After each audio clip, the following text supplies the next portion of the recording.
दीना में 1500 रुपए की खातिर 30 साला नौजवान को कत्ल कर दिया गया। कत्ल की ये वारदात जेहलम की तहसील दीना में थाना मंगला के इलाके रांझा मेरा में पेश आई, जहां खोखर अगर खान के रिहायशी 30 साला शाहजेब को बहिमाना तशद्दुद के बाद कत्ल कर दिया गया।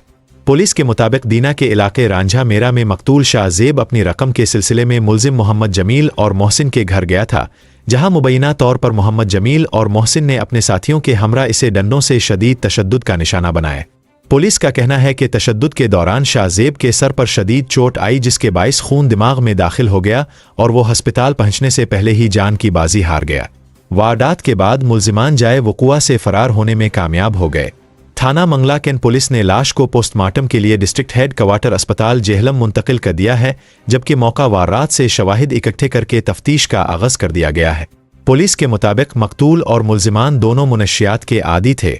पुलिस का मजीद कहना है कि जल्द ही मुलजिमान को गिरफ्तार कर लिया जाएगा।